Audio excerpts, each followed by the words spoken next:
ele é reativo. Então, é interessante, porque há uma certa dificuldade de diálogo. No início, eu falava assim, não, o presidente vai lá para 6, 8 meses, a coisa começa a chegar no lugar, as pessoas vão começar... Mas não é só ele, não. Eu, conversando outro dia com alguém aí importante da mídia, canal de televisão e tal, um grupo forte, pô, será que o presidente não muda? Eu falo, vem cá, vocês mudaram? Vocês mudaram? Eu achava que ia estar tudo tranquilo. A minha previsão hoje é tranquila. Vai até o último dia, sim. Pode todo mundo se preparar. Agora, nós temos que saber processar isso. Eu, brincando também na campanha, durante a campanha, eu falava, vem cá, a moça fazia uma bomba, jogava uma bomba de vez em quando tinha 18 anos, pode ser presidente da República. O moço está fazendo continência lá no quartel, não pode ser? Não entendi. Não, mas ele é militar. O militar é um cara que segue a lei. Mas ele era indisciplinado. Pô, a moça era guerrilheira, ela foi presidente, nós absorvemos, nós mostramos que somos uma democracia robusta. Nós tivemos a capacidade de acomodar um lado, estamos acomodando o outro, e não tem problema, e está tudo certo. E em nenhum momento eu vi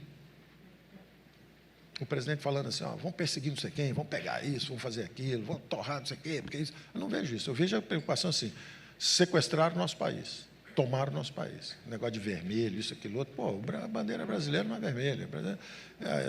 Pô, ideologia de gênero de escola. Pô, peraí, deixa a criança escolher, pô, não vai fazer cabeça de menino e tal. Quer dizer, é uma plataforma conservadora de costumes que é válida. Qualquer pessoa que tem uma família, que ligava a televisão e ficava assistindo junto. Eu, quando era menino, assistia Papai Sabe Tudo, era um programa de televisão. Tinha todo um imaginário que foi durante a Grande Depressão americana. Os americanos, com medo da coisa do socialismo, criaram o imaginário da família feliz, do final feliz. Todo filme americano tinha que ter um final feliz. E isso foi uma construção da mídia. A mídia se reuniu, Hollywood, que eram os filmes, mais a mídia, que na época eram jornais, etc. Os caras se reuniram e falaram, vem cá, nós acreditamos na nossa sociedade? Acreditamos. Então, vamos criar um sonho americano, o American Dream, vamos criar isso? É o seguinte, todo filme, o bandido tem que acabar mal. E o cara bem tem que ganhar no final. Todo filme tem que ter o herói e o bandido. Quem dá certo é o cara bacana. Pô, no Brasil virou o contrário. Pô, mulher bonita é amante do traficante, o traficante é o cara bacana, o padre é corruptor de menores, o empresário é sempre ladrão. Pô, aí você olha para um negócio desse, você começa a sair da televisão, tira a família da sala na hora do negócio. E aí você fala assim, não, mas... Você fala, não, mas tem que ter liberdade. Claro que tem que ter liberdade, inclusive para discordar, de dizer, olha, eu represento um ponto de vista diferente. Então, você pode ser... e você tem que estar preparado para conviver com isso. Eu vivi com coisas que eu não achei simpáticas por muito tempo. Eu tinha que escolher entre social-democratas, eu adoraria votar no liberal-democrata. A única vez que eu votei era no Afif, que era um liberal, lá atrás, né, até agora, até essa eleição, a única vez que eu tive a chance de votar em alguém que defendia o que eu acreditava foi o Afif, até me dispus à época de ajudar. Eu fiz o programa econômico dele. E era isso aí, era o caminho da prosperidade. Eu sei que a Alemanha foi reconstruída, ficou riquíssima. Eu sei que aquela ilha, que a gente chama lá de Grã-Bretanha, estava afundando com o trabalhismo. E, de repente, a Tati chegou e privatizou e transformou aquilo numa potência econômica novamente. Estava afundando com o trabalhismo. Eu vi a reconstrução do Chile, de país miserável, tipo é hoje a Venezuela. O Chile saiu das cinzas e ficou com a renda per capita quase o dobro do Brasil. O Chile não tem nada, só tem peixe, um pouquinho de cobre. E quando nasce um chileno, o outro cai dentro d'água, porque tem a cordilheira também. Quer dizer, um negócio pequenininho, do tamanho do Rio de Janeiro, com a renda per capita quase o dobro do Brasil. Isso é um sinal de falta de potencial, de capacidade nossa efetiva de lidar com os recursos. E o diagnóstico, para mim, é claro. Nós temos medo dos mercados. Nós preferimos o socialismo, entre aspas, a social-democracia, a versão perfeitamente absorvível, não tem problema nenhum. Eles roubaram a bandeira das grandes religiões, da fraternidade. A fraternidade era das grandes religiões. Os caras foram lá, mataram Deus, né? Nietzsche matou Deus, pegaram a bandeira, virou monopólio da esquerda. Nós somos os caras que vamos salvar o mundo, nós somos bonzinhos, todo mundo que não for assim. E os liberais pagaram um preço justo. Porque, como eles enfatizavam só a independência, a criação de riqueza, e não pensaram nos mais frágeis, perderam a batalha política, foram assassinados politicamente. Não tem partido liberal mais lugar. Agora estão renascendo, porque o mundo ocidental parou de crescer e está sentindo falta daquelas mensagens que os asiáticos estão usando. Então, os asiáticos hoje defendem o capitalismo, defendem a liberdade de comércio. A China hoje quer comercializar. E os americanos estão tentando travar o comércio. Falam, não, espera aí, está machucando. Então, você tem que estar flexível para isso, tem que estar com a cabeça aberta. Nós estamos indo para uma sociedade sofisticada no futuro. Agora, existe o tempo também dos conservadores da liberal-democracia. E não tem que criticar, não tem que falar, pô, mas ele sempre bate. Ele apanha o dia inteiro, pô.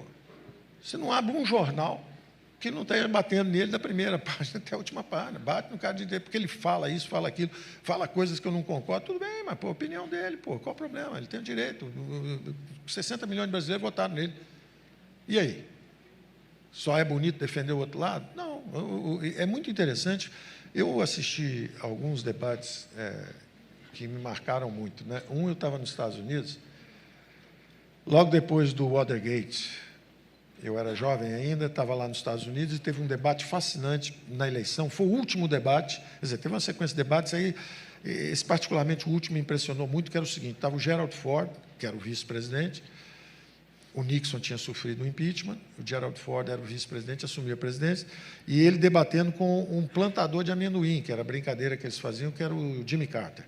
O cara tinha um sotaque, assim, do lado do sul e tal, e simples. E o Jerry Ford, como eles chamavam, né, dando exibição de conhecimento igualzinha a Hillary Clinton contra o Trump. Dando um show, falando, esse cara não entende nada, esse cara, a atitude da Hillary, até o physique de role, né, a coisa física, o Trump falava um negócio, ela, isso é um idiota, isso é um imbecil e tal, mais ou menos como tentaram fazer com o Bolsonaro aqui também. Ele, esse cara aí só fala besteira e tal. Então, essa arrogância que o Jimmy Carter, que o Jerry Ford usou contra o Jimmy Carter, ele destruiu o Jimmy Carter durante o debate. Né? Os últimos 5 minutos, então, o senhor agora tem 5 minutos para se despedir. Aí ele, como os senhores viram durante a campanha, esse cara aí não sabe nada. Você é um plantador de amendoim lá de não sei aonde. Eu conheço a geopolítica lá na Ásia, nós fomos lá e estamos reatando as relações com a China, eu fiz isso, eu fiz aquilo. O cara deu um show, passeou de um lado para o outro, eu falei, pô, liquidou, ele ganhou essa eleição. Aí, o senhor Jimmy Carter, o senhor tem 5 minutos agora. Ele falou assim, eu vou usar só 2 minutos, não vou usar os 5. E aí falou assim, como vocês viram, esse cara aí sabe muita coisa. Eu não sei nada. I know only one thing. I will never lie to the American people. Putz, fudeu, ganhou a eleição. Acabou a eleição. Tá certo? E eu vi a mesma coisa acontecer com o Trump, com a moça lá, que a moça sambava, voltava, chamava ele disso, daquilo outro, e ele bufando, com aquele irritado, broncão e tal. Né? Mas, no final, o americano votou o seguinte, esse cara fala o que pensa, é transparente, ele é confiável. E essa mulher é um enigma. Ela é do establishment, ela é sutil, ela é enganadora. Eu não voto nessa mulher. Foi o que aconteceu. Aqui no Brasil aconteceu a mesma coisa. Quando o establishment perde a decência, a renovação é inevitável. Eu só assisti isso 2 vezes no Brasil. A primeira vez foi em 89. O establishment perdeu a decência. Quando você fica 20 anos para abrir a economia, para abrir a política. Quando você abre a política, você faz uma hiperinflação, putz, é difícil alguém do centro ganhar. Então, doutor Ulisses, 1,5%. Doutor Eliane Chaves, 1,5%. Doutor Mário Covas, 3%. E aí aparecem os extremos. Lula de um lado e o Collor do outro. E o pau comendo, trombada de rinoceronte. Vamos ver, deixa o pau comer, um lado vai levar e o outro não. Por quê? Porque o establishment perdeu a decência. O que aconteceu agora? A mesma coisa. Só que agora não foi hiperinflação, agora foi o fenômeno da corrupção. Queimou o centro. Então eu via, como eu também estava na bolha, né, só escutava todo mundo falando mal do Bolsonaro, falando isso, falando aquilo, e eu lá na bolha olhando e todo mundo, não, porque o Alckmin, porque isso, porque aquilo. Quando você sai da bolha e olha um pouco, você fala, tem alguma coisa acontecendo, é muito maior do que todo mundo está falando. 30 mil pessoas em volta do cara, todo mundo brincando, tudo amistoso, tudo falando em bandeira, chega de corrupção. Tem algo acontecendo. A mídia convencional ignorou isso. E o Brasil é tão rico, do ponto de vista de competição, sofisticação e que surgiram esses fenômenos, sobre o poder 360, antagonista. Os caras falaram assim, ó, tem algo acontecendo aí que a mídia não vai te contar. Tem algo acontecendo aqui. Ó. E eles realmente mostraram que aquele universo que estava ali era um universo virtual. A mídia que foi tão brilhante durante 30 anos, ajudou a construir a democracia, se perdeu. Dormiu no volante. Os caras deram uma cochilada, a viagem era boa, 30 anos dirigindo, dormiram 6 meses, 8 meses, perderam. Perderam credibilidade, perderam leitores. Na mesma hora, a mídia alternativa subiu e falou, olha, ninguém é dono do Brasil. A mídia não é, o executivo sozinho não é, o legislativo sozinho não é. Se fizer trans aí, o judiciário prende todo mundo.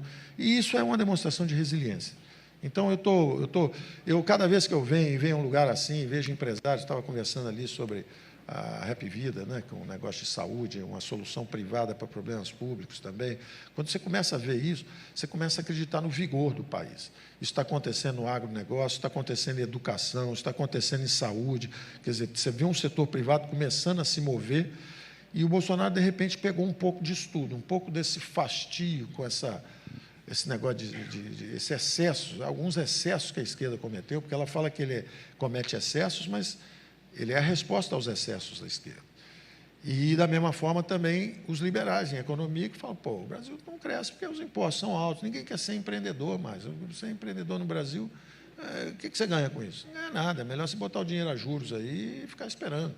Você ganha mais do que tentar se arriscar. Então, essa reação está acontecendo e essa tentativa nossa justamente para pegar e fazer esse caminho da prosperidade. Na Alemanha foram 8 anos, no Chile foram 8 anos, 9 anos também. Em 8 anos você muda radicalmente a história do país para melhor. Quer dizer que não tem lugar para a esquerda? Tem, ela volta um dia. Mas tem que saber brincar, né? Às vezes você empresta a bola, às vezes você fica com a bola. Futebol não é só você com a bola, né? Agora, quando o outro pega a bola, você ameaça a democracia, estão queimando as florestas. O desmatamento está na média dos últimos 15 anos. A economia não anda, está afundando há 40 anos, não anda 6 meses, destruindo a economia, estão queimando a floresta. Pô, peraí, tem que saber perder, senão não dá para jogar na democracia, né?